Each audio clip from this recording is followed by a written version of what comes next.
आज तारीख है 25 जून 2026 दिन गुरुवार। नमस्कार, मैं हूं शिल्पी और स्वागत है आपका हमारे चैनल यूएई खबर में। खबरों में आगे बढ़ते हुए हम सबसे पहले नजर डालेंगे आज की हेडलाइंस पर, फिर जानेंगे खबरों को विस्तार से। अलायन में भारी बारिश, तेज हवाओं और धूल भरी आंधी का अलर्ट, गुरुवार तक दृश्यता प्रभावित रहने की चेतावनी। एयरबस विंग में दरार की आशंकाओं के बाद अमीरात एयरलाइंस ने A380 विमानों की व्यापक जाँच की शुरू। शारजा के शासक ने 1519 सैन्य कर्मियों की पदोन्नति को दी मंजूरी, सुरक्षा बलों का मनोबल बढ़ाने की बड़ी पहल। दुबई में प्रमुख सड़कों का कायाकल्प पूरा, 17 किलोमीटर लंबी सड़क पुनर्वास परियोजना से लाखों यात्रियों को राहत। अब घर दफ्तर पर होगी गाड़ियों की जांच। दुबई ने 370 दिरहम से शुरू की मोबाइल वाहन परीक्षण सेवा। छुट्टियों के मौसम में बढ़ी ऑनलाइन ठगी, अबू धाबी पुलिस ने फर्जी शैलेट किराया घोटालों से सावधान रहने की दी चेतावनी। और आखिर में हम जानेंगे क्या है आज के रियाल रेट्स, क्या है आज के गोल्ड रेट्स और क्या है आज के दिरहम रेट। तो चलिए खबरों को जानते हैं अब विस्तार से। अलायन में भारी बारिश, तेज हवाओं और धूल भरी आंधी का अलर्ट, गुरुवार तक दृश्यता प्रभावित रहने की चेतावनी। यूएई के मौसम विभाग ने अलायन और आसपास के इलाकों के लिए मौसम संबंधी विशेष चेतावनी जारी की है। अधिकारियों के अनुसार गुरुवार तक कई क्षेत्रों में तेज हवाएं, गरज के साथ बारिश और धूल भरी परिस्थितियां बनी रह सकती हैं। तेज हवाओं की रफ्तार बढ़ने से सड़कों पर दृश्यता काफी कम हो सकती है, जिससे वाहन चालकों को अतिरिक्त सतर्कता बरतने की सलाह दी गई है। राष्ट्रीय मौसम विज्ञान केंद्र ने कहा है कि कुछ इलाकों में संवहनीय बादलों के विकसित होने के कारण मध्यम से भारी बारिश होने की संभावना है। हवाओं के कारण रेत और धूल उड़ने से खुले क्षेत्रों तथा राजमार्गों पर दृश्यता प्रभावित हो सकती है। समुद्री क्षेत्रों में भी लहरें ऊंची रहने की आशंका जताई जा रही है। अधिकारियों ने नागरिकों और निवासियों से मौसम संबंधी आधिकारिक अपडेट पर नजर बनाए रखने, अनावश्यक यात्रा से बचने और खराब मौसम के दौरान सुरक्षित स्थानों पर रहने की अपील की है। विशेष रूप से रेगिस्तानी इलाकों, घाटियों और जलभराव वाले स्थानों से दूर रहने की भी सलाह दी गई है। आपातकालीन टीमें हालात पर लगातार निगरानी रख रही हैं। कैदियों के पुनर्वास के लिए दुबई पुलिस की अनूठी पहल, जेलों में होगा फीफा विश्व कप की तर्ज पर फुटबॉल टूर्नामेंट। दुबई पुलिस ने सुधार एवं दंड संस्थानों में बंद कैदियों के सामाजिक पुनर्वास को बढ़ावा देने के उद्देश्य से विश्व कप यानी कि वर्ल्ड कप की तर्ज पर एक विशेष फुटबॉल टूर्नामेंट शुरू करने की घोषणा की है। इस पहल का मकसद कैदियों को अनुशासन, टीम भावना और सकारात्मक गतिविधियों से जोड़ना है, ताकि वे समाज में बेहतर तरीके से दोबारा शामिल हो सके। टूर्नामेंट में विभिन्न सुधार गृहों की टीमें हिस्सा लेंगी और प्रतियोगिता का आयोजन पेशेवर फुटबॉल प्रतियोगिताओं की शैली में किया जाएगा। खिलाड़ियों की टीम, जर्सी, प्रशिक्षण सत्र और प्रतियोगी माहौल उपलब्ध कराया जाएगा। दुबई पुलिस अधिकारियों का कहना है कि खेल गतिविधियां मानसिक तनाव कम करने, आत्मविश्वास बढ़ाने और कैदियों में जिम्मेदारी की भावना विकसित करने का प्रभावी माध्यम है। इससे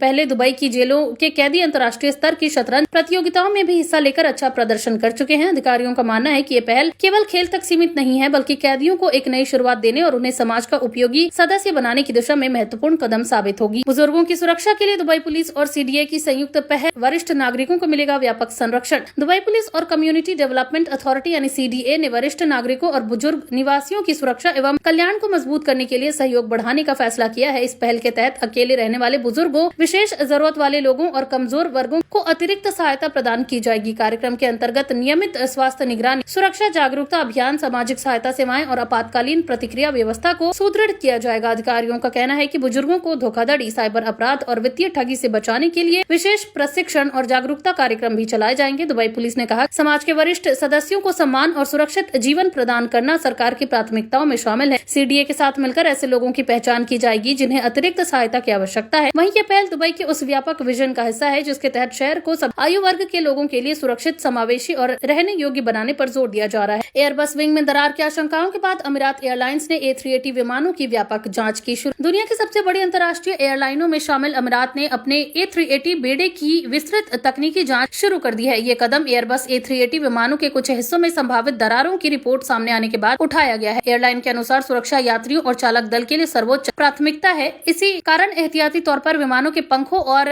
संबंधित संरचनात्मक हिस्सों का निरीक्षण किया जा रहा है। जांच प्रक्रिया के दौरान आधुनिक परीक्षण उपकरणों का इस्तेमाल किया जाएगा, ताकि किसी भी प्रकार की तकनीकी खामी का समय रहते पता लगाया जा सके। अमीरात के पास दुनिया का सबसे बड़ा A380 बेड़ा है और कंपनी ने स्पष्ट किया है कि नियमित रखरखाव कार्यक्रम पहले से ही अंतर्राष्ट्रीय विमानन मानकों के अनुरूप संचालित किए जाते हैं। अधिकारियों ने यात्रियों को आश्वस्त किया है कि उड़ान संचालन पर फिलहाल कोई बड़ा असर नहीं पड़ेगा। विशेषज्ञों का कहना है कि विमानन उद्योग में इस तरह की एहतियाती जांच सामान्य प्रक्रिया का हिस्सा होती है और इसका उद्देश्य दीर्घकालिक सुरक्षा सुनिश्चित करना होता है। शारजा के शासक ने 1519 सैन्य कर्मियों की पदोन्नति को दी मंजूरी, सुरक्षा बलों का मनोबल बढ़ाने की बड़ी पहल। शारजा के सुप्रीम काउंसिल सदस्य और शासक हाइनेस शेख डॉक्टर सुल्तान बिन मोहम्मद अल कासिमी ने अमीरात के विभिन्न सुरक्षा एवं सैन्य विभागों में कार्यरत 1519 सैन्य कर्मियों की पदोन्नति को मंजूरी दे दी है। ये निर्णय सुरक्षा बलों के योगदान को सम्मानित करने और उनके मनोबल को और अधिक मजबूत करने के उद्देश्य से लिया गया है। पदोन्नति प्राप्त करने वाले अधिकारियों और जवानों में विभिन्न रैंक के कर्मी शामिल शामिल हैं, जिन्होंने लंबे समय से अपने कर्तव्यों का निर्वहन करते हुए उत्कृष्ट सेवाएं प्रदान की है। अधिकारियों के अनुसार ये कदम न केवल कर्मियों के पेशेवर विकास को प्रोत्साहित करेगा, बल्कि युवाओं को भी सैन्य और सुरक्षा सेवाओं में शामिल होने के लिए प्रेरित करेगा। शारजाह सरकार लगातार अपने सुरक्षा संस्थानों को आधुनिक तकनीकों और उन्नत प्रशिक्षण सुविधाओं से लैस करने पर काम कर रही है। वहीं विशेषज्ञों का मानना है कि समय समय पर पदोन्नति और प्रोत्साहन देने से कर्मचारियों की कार्यक्षमता बढ़ती है और वे अधिक समर्पण के साथ अपने दायित्वों का पालन करते हैं। इस निर्णय का स्वागत सुरक्षा क्षेत्र से जुड़े अधिकारियों और कर्मियों ने किया है। वैश्विक सरकारी संचार में दुबई का बढ़ता प्रभाव। GDRFA ने स्थापित किया नया अंतर्राष्ट्रीय मानक। दुबई के general directorate of residency and foreigners affairs यानी कि GDRFA ने सरकारी संचार के क्षेत्र में एक नया वैश्विक मानक स्थापित करने का दावा किया है। संस्था ने अपनी पारदर्शी संचार रणनीति, डिजिटल नवाचारों और नागरिक केंद्रित सेवाओं के जरिए अंतर्राष्ट्रीय स्तर पर पहचान हासिल की है। GDRFA ने हाल ही के वर्षों में सोशल मीडिया प्लेटफॉर्म, डिजिटल सेवाओं और बहुभाषी संचार अभियानों का व्यापक उपयोग किया है, जिससे निवासियों, पर्यटकों और निवेशकों तक सरकारी सूचनाएं तेजी से पहुंचाई जा सकी। अधिकारियों का कहना है कि प्रभावी संचार केवल जानकारी देने तक सीमित नहीं है, बल्कि जनता के साथ विश्वास और सहभागिता का मजबूत संबंध स्थापित करने का माध्यम भी है। संस्था ने आपातकालीन परिस्थितियों, यात्रा नियमों, वीजा प्रक्रियाओं और नई सरकारी नीतियों की जानकारी समय पर उपलब्ध कराने में भी अहम भूमिका निभाई है। विशेषज्ञों का मानना है कि GDRFA का मॉडल दुनिया भर के सरकारी संस्थानों के लिए एक प्रेरणादायक उदाहरण बन सकता है, जहां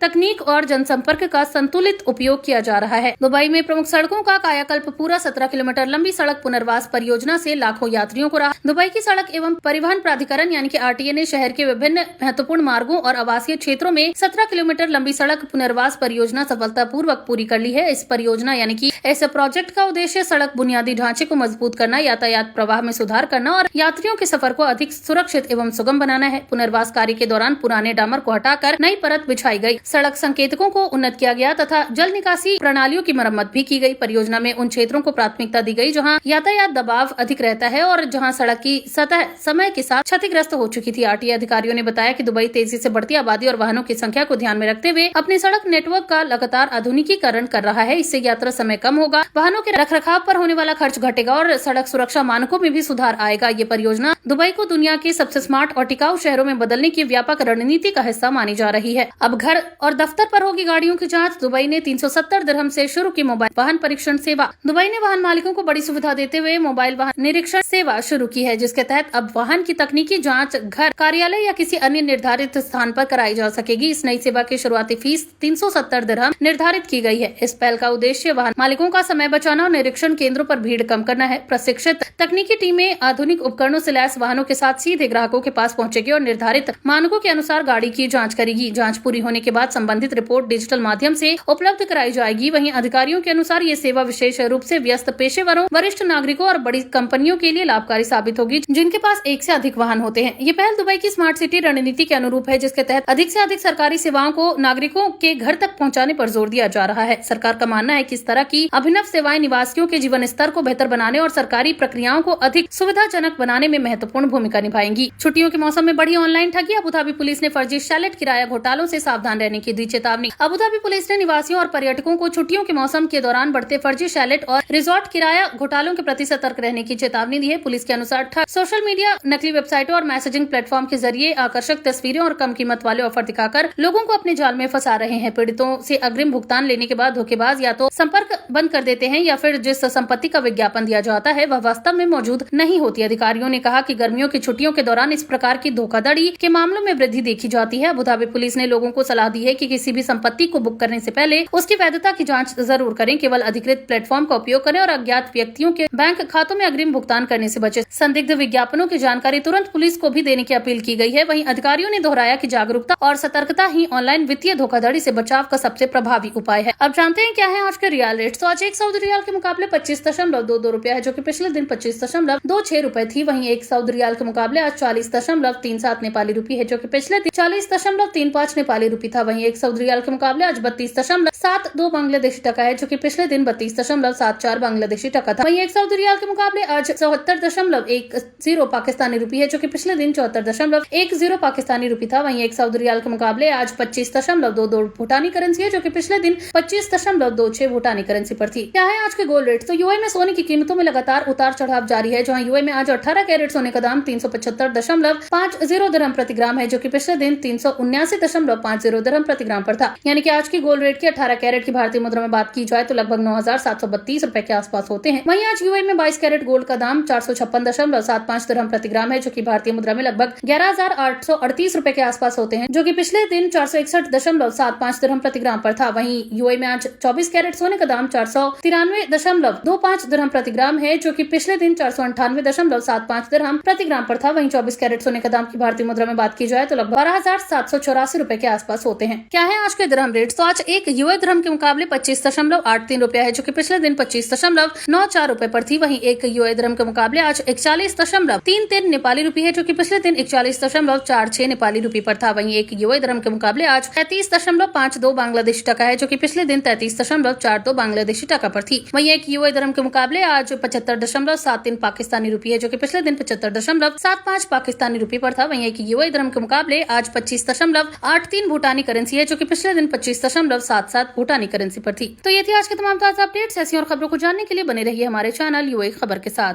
धन्यवाद।